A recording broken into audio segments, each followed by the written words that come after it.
Hi, everybody. My name's Nick. I'm from Strike Debt and Occupy Wall Street. Jubilant greetings from Occupy. We're not dead, Britain, by the way. I just heard we were supposed to be dead. We're not. I want to talk very quickly about what we've been doing in Strike Debt and how we've been doing it over the course of the last 6 months.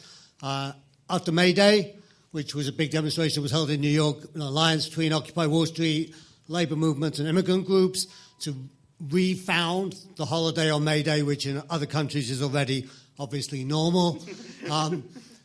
We had 50,000 people on that march, but on May 2nd we weren't sure what we were doing. So we organised a series of horizontal assemblies, which I think this is supposed to be, but this is like the least horizontal space I've ever been in my life. In a park, outside like we do, and we talked. And over the course of about 5 weeks, it became clear that debt, in the way that David just outlined, really was a theme that tied the 99% together, and there's a statistic for that, which is that 76% of Americans are now in debt, and 22% of Americans are too poor to qualify for credit. If you add that up, that's the 99%.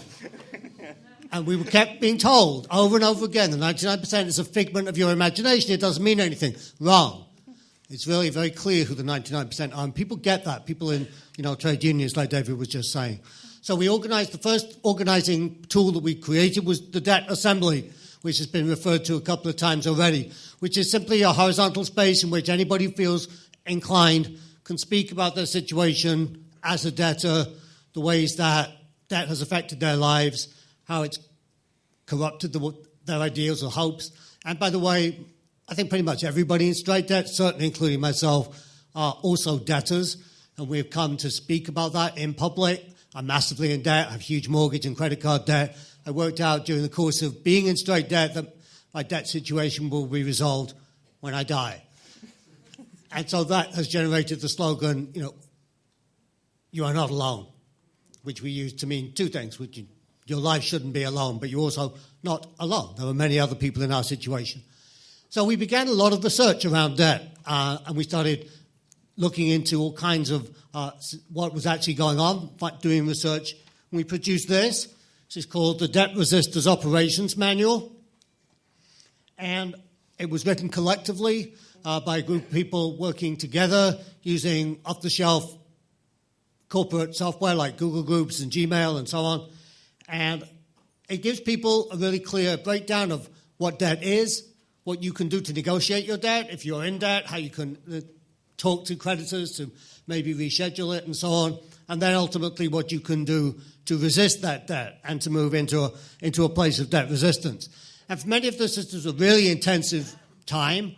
We wrote this over the course of about 8 weeks, over the course of the last summer, where we really kind of started to learn a great deal about what was going on and to realize that these ideas that were circulating that sound abstract were incredibly concrete about the ways that debt really is a system of coercion that makes it impossible to organize democratically. And the phrase that's really gone viral at the start of the Debt Resisters Manual is the phrase where we say to the financial institutions of the world, we say, we owe you nothing. To our friends, our families, our communities, to humanity and to the natural world that makes our lives possible, we owe you everything.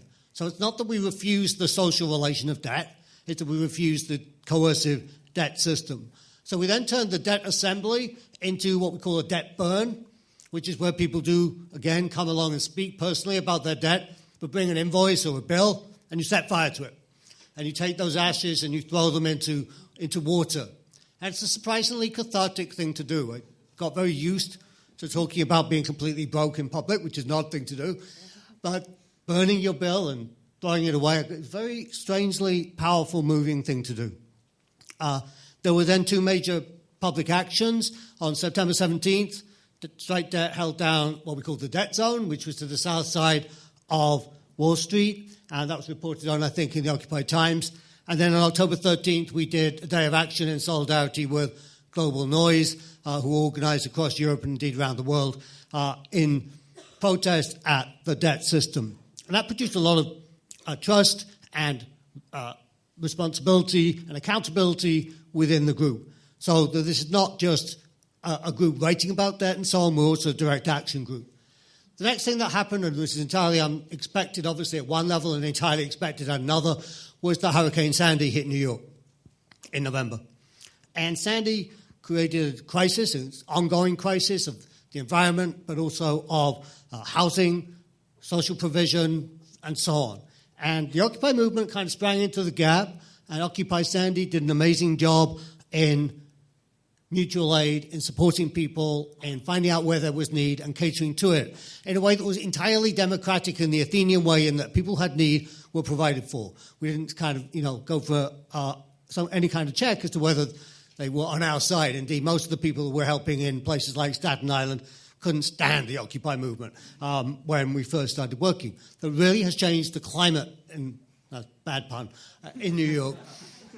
But two things have happened from that. I mean, there's a real sense that Occupy, all the criticisms I've heard, it's like, it was all about just what was going on in the park. But what happened a year ago was we figured out how to help each other. And what we're doing now, we figured out how to help other people. So the movement now has gone out of the park and into the nation more broadly. And finally, just the Rolling Jubilee movement, with which I began, as it were, rode the wave of Occupy Sandy. Rolling Jubilee is a very particular phenomenon to the American debt situation. In the United States, banks sell on debt that's in default on what's called the secondary debt market. And if you go online and you Google debt buying in the US, you can find websites that will allow you to buy people's personal debt, second mortgages, home loans, and particularly medical debt, which is extremely rampant in the US at the moment. And we had this idea, which was, hang on a minute, if they're selling this debt, what would stop us buying it and then just abolishing it? And we thought there must be some legal provision to stop us doing this. And it turned out there isn't. So we just went ahead and decided to do that. And there's a certain technical complexity to this, but actually it's really not hard. It's surprisingly not difficult to do this. And so we set up a benefit event in New York at a nightclub, traditional left thing of doing a benefit, but we also live streamed it. And we asked people to give money. And the benefit of this benefit is that if you give $5, we can abolish $100 in somebody's debt. So whereas you normally give money and not much happens for it, this time you can really see a multiple that's really kind of amazing. And we had this very ambitious goal that we hope we might raise $50,000 that would then allow us to abolish $1 million in debt. And actually, we're very close now to having raised $500,000, and we're going to abolish $10 million in debt. And so in a few weeks...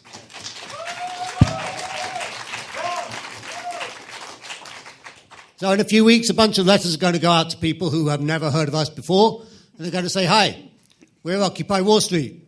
We abolished your debt. What do you think of that? And we're going to see what happens. The reason we call it the Rolling Jubilees, we invite people to kick in, $5 or something, back into the Jubilee to go and help somebody else and to keep moving with it.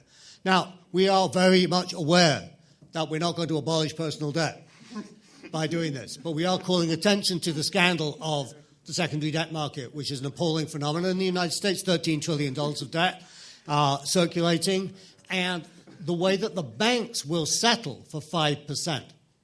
So we did a little bit of math, and you could settle all personal debt in the United States for $550 billion. Just a lot of money. It's not much compared to how much we gave to the banks and the insurance companies and the other bloodsuckers in 2008. The future of straight debt now is about consolidating a national and international movement. There's straight debt affiliates springing up all over the country, and we're coordinating them.